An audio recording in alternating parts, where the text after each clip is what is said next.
నేను మాట్లాడుతున్నా మీరు కార్తిక్ గారు ఒక్క నిమిషం ఆగండి. ఇక్కడ సముద్రాల గారు మాట్లాడుతున్నారు, బీఆర్ఎస్ లీడర్. సార్ మీరు మాట్లాడండి. కేవలం మీ ప్రభుత్వ పనితీరు చూసి మాత్రమే సభాముఖంగా క్లియర్గా మాట్లాడడం జరిగింది. మీరు ఎన్నికల ముందు చెప్పింది ఏంది, చేస్తున్నది ఏంది, మీరు ఏం చేయగలుగుతున్నారు, ఏమి చేయలేకపోతున్నారు, కనీసం ఉన్నదానన్నా మెయింటైన్ చేస్తున్నారా అంటే ఉన్నది కూడా మెయింటైన్ చేయలేకపోతున్నారు. రైతులకు రుణమాఫీ క్లియర్గా చేయలేకపోతున్నారు, రైతు బంధు ఇవ్వలేకపోతున్నారు, ఉచిత కరెంట్ ఇవ్వలేకపోతున్నారు, 24 గంటల కరెంట్ ఇవ్వలేకపోతున్నారు, మంచినీరు అందియలేకపోతున్నారు. ఏ విధంగా ఎక్కడ చేస్తున్నారండి? మరి ఇప్పుడు అట్లాంటప్పుడు మరి కేసీఆర్ గారు అనకపోతే ఏమంటారండి? ఎన్నికల్లో చెప్తున్నారా మేము హైడ్రాన్ తీసుకొచ్చినాం? మా కేసీఆర్ గారు ఎన్నికల్లో చెప్పని కూడా చేసిందండి, చెప్పినతో పాటు చెప్పనివి కూడా చేసినారు. మీరు చెప్పినవి చేయలేకపోతున్నారు, అసలు ఏమి చేయలేకపోతున్నారనే కదా. ఎంత వ్యతిరేకత వస్తే అంత భారీ బహిరంగంగా అంత గ్రాండ్ సక్సెస్ అవుతుందండి సభ. కాబట్టి హైడ్రా ఉందని చెప్పి ఏదో ఒక ఆరోపణ చేయాలి. కాబట్టి హైడ్రానే కాదండి, మన 400 ఎకరాల విషయం కూడా అదే కదండి.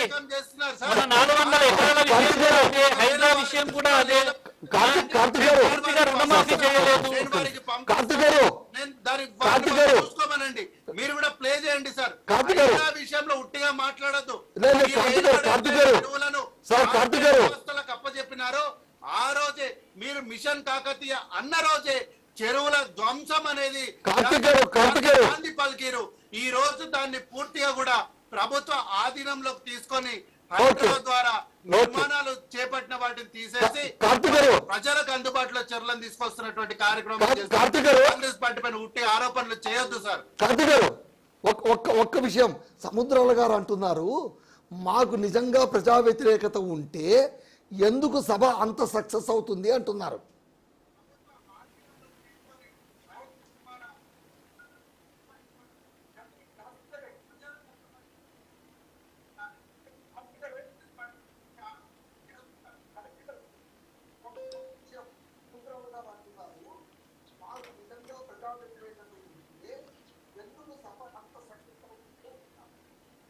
సార్ సభ సక్సెస్ అయిందా లేదా అనేది స్టేజ్ ముందున్న వీడియోని చూపించి కాదు సార్, స్టేజ్ వెనుక చివరి వేసినటువంటి చివరి వీడియోలను చూపించి అన్నగారు. సభ సక్సెస్ అయిందా లేదా, ఎక్కడైతే సభ జరిగిందో ఆ ప్రాంగణంలో ఉన్న మీ కాంగ్రెస్ అభ్యర్థులను అడగండి, మీ కాంగ్రెస్ నాయకులను అడగండి, సక్సెస్ అయిందా లేదా వాళ్ళే చెప్తారు. మోసపోతే ఉన్న ప్రధాన ప్రతిపక్ష హోదా కూడా కోల్పోతారు. కాబట్టి వెనకాల దాదాపు 1,00,000 కుర్చీలు ఖాళీగా ఉన్నాయి. కల్వకుంట్ల చంద్రశేఖరరావు గారు గౌరవనీయులు మాజీ ముఖ్యమంత్రి గారు మాట్లాడుతున్నప్పుడు లైవ్ లో తీసినటువంటి వీడియోలే సార్. వెనక కుర్చీలన్నీ ఖాళీగా ఉన్నాయి.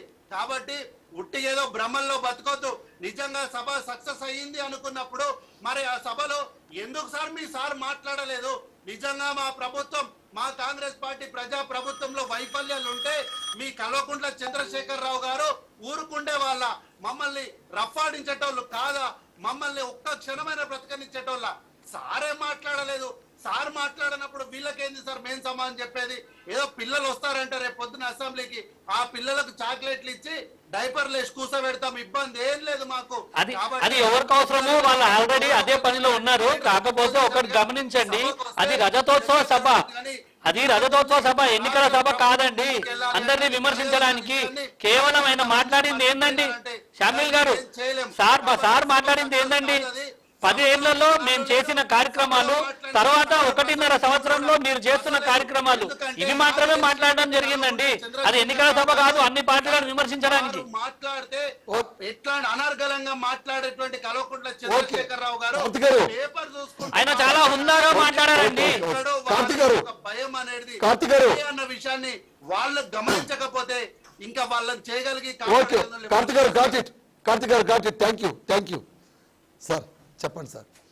ఆయన ఏమో డైపర్లు చాక్లెట్లు అంటున్నారు, ఏంటది అసలు ఈ గొడవ ఏంటి?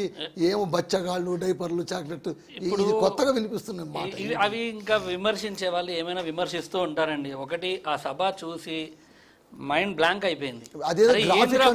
సంవత్సరంన్నరలోనే ఇంత వ్యతిరేకత వచ్చిందా మన మీద అని వాళ్ళే ఆశ్చర్యపోయి షాక్ అయిపోతున్నారు. గ్రాఫిక్ చేశారు అని అంటున్నారు. అది గ్రాఫికా లేదా నిజమా అనేది ఆ రహదారిలో ఏదైతే వరంగల్, హైదరాబాద్ నుంచి వరంగల్ అనుకోండి, సిద్దిపేట నుంచి వరంగల్ అనుకోండి, 4 దిక్కులా ఉన్న అక్కడ ఉన్న ప్రజలని మీరు ఎంక్వైరీ చేసుకోండి. అక్కడ అంత ఎందుకండి, అది ఎక్కడైతే జరిగిందో ఆ సభా ప్రాంగణం చుట్టుపక్కల ఎక్కడో అక్కడ ఉంటారు కదండి కాంగ్రెస్ నాయకులు, కాంగ్రెస్ కార్యకర్తలు, ఎవరైనా వాళ్ళనే అడగండి, అక్కడే తెలిసిపోతుంది క్లారిటీ ఎంత గ్రాండ్ సక్సెస్ అయిందో. వీళ్ళు అది ఇప్పుడు మనకు కనిపించిన సక్సెస్ అనే అనుకుంటున్నామండి, కానీ ఎంతమంది సభలో ఉన్నారో అందులో సగం మంది ఇంకా రోడ్ల మీదే ఉన్నారండి. అందులో నేను కూడా ఒకడిని, నేను కూడా ఇరికిపోయాను అక్కడ మధ్యలో. ఎక్కడ ట్రాఫిక్ దాదాపు 20 నుంచి 25 కిలోమీటర్ల మధ్యలో ఎటు ముందుకు వెళ్ళలేం, వెనక్కి వెళ్ళలేం, సైడ్కి కూడా తిరగలేమండి, ఎందుకంటే డివైడర్ ఉంది. ఇరికిపోయాము. ముందుగా ఎదురుగా లారీలు పెట్టేశారు, లారీలు పెట్టేసి ఎవరు లేరు, డ్రైవర్ లేరు, ఎవరు లేరు, ఆపేశారు. సముద్ర గారు ఒక విషయం, ఓకే జనాలు చాలా మంది వచ్చారు, సంతోషం, కానీ ఎంతమంది వచ్చారు, ఎంతమందిని తరలించారు? అది ఎంతమంది అంటే లక్షలో మంది అండి, తరలించేటారు లక్షలో మంది అక్కడ రావడం జరిగింది. స్వచ్ఛందంగా వచ్చారు, అని చూశారు కదండి ఎలా ఎంత చెప్తారు మీరు? కేరింతలు. స్వచ్ఛందంగానే మీరు ఎలా చెప్తారు? ఇప్పుడు అక్కడ సరే అక్కడికి వచ్చిన వాళ్ళని ఎవరినైనా మీరు ఇంటర్వ్యూ తీసుకుంటే మీకు అక్కడ తెలిసిపోయేది క్లారిటీగా ఎలా వచ్చారు, ఎందుకు వచ్చారు అనేది మనకు క్లారిటీ వచ్చేది. ఇప్పటికైనా ఏం లేదండి, ఆ ఏరియాలో ఎక్కడైతే ఆ సభా ప్రాంగణంలో ఏరియాలో జరిగిందో అది ఆ ఏరియాలో మీరు క్లారిటీగా కనుక్కుంటే అక్కడ ఉన్న జనాలే చెప్తారు ఏ రేంజ్ లో జరిగిందో, అక్కడ ఎంత ఇబ్బంది పడ్డారో, ట్రాఫిక్ జామ్ అయ్యి ఎంత ఇబ్బందులు పడ్డారో అదే తెలుస్తుంది. ఇప్పుడు సభ ఇప్పుడు 1.5 కాలంలోనే ఇంత భారీ బహిరంగ సభ ఇంత సక్సెస్ అయ్యింది అంటే ఇంకా 3.5 సంవత్సరాలు ఎలా మెయింటైన్ చేయాలా అనే డైలామాలో పడ్డారండి వాళ్ళు. ఎలా ముందుకెళ్ళాలి, ఇంకా 3.5 సంవత్సరాలు మనం ఏం మెయింటైన్ చేస్తామనే డైలామాలో పడ్డారు. సార్ కోటిరెడ్డి గారు, ఇందాక శామ్యూల్ కార్తిక్ గారు జూమ్లో మాట్లాడుతూ కాంగ్రెస్ నాయకులు మేము రైతుల్ని అన్యాయం చేయము, మోటార్లకు లేవు, మీటర్లు లేవు అని అంటున్నారు. మళ్ళీ ఏంటంటే మనం మ్యూజియం ఇలా వస్తుంది, ఆల్రెడీ అంగీకారం తెలిపింది, ప్రతిపాదనలు వెళ్ళిపోయాయి అనేది వస్తుంది. మరోవైపు ఏమో ఆ నాయకులే ఖండిస్తున్నారు. ఏది వాస్తవం, ఏది అవాస్తవం అంటే మనం ఎట్లా ఆలోచించాలి దాన్ని? ఇప్పుడు ఈఆర్సీకి ప్రతిపాదన వెళ్ళింది అనే వరకే మనం అంగీకరించాల్సిన అంశం. ఈఆర్సీ నుంచి ఓకే చేస్తే అది ఇంప్లిమెంటేషన్కి వస్తే దాన్ని ఒకటి ఆలోచించాలి. అంతే తప్పితే ఇప్పటికి అంటే ఆయన చెప్పినట్లు ఆ ఆలోచన లేదు అని చెప్పలేము, వీళ్ళు చెప్పినట్లు పూర్తిగా ఇంప్లిమెంట్ అవుతుందని చెప్పడానికి లేదు.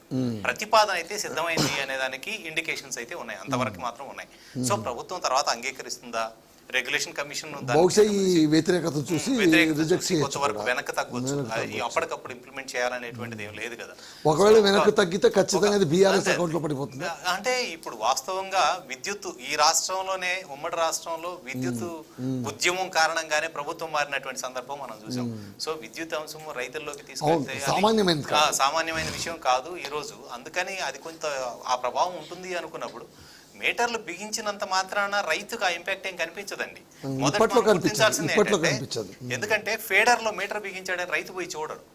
మొదట రైతుకు తెలియాలి కదా అసలు మీటర్ బిగించాడని. రైతుకి ఎప్పుడు పెయిన్ వస్తుంది, వాడి మోటార్ దగ్గరికి వచ్చి మీటర్ బిగిస్తున్నారు అన్నప్పుడు మాత్రమే ఆ పెయిన్ తెలుస్తుంది. అప్పటి వరకు ఫేడర్ లో పెడితే దాని అంటే ఈ ఫేడర్ పరిధిలో ఒక 100 మీటర్లు ఉన్నాయి.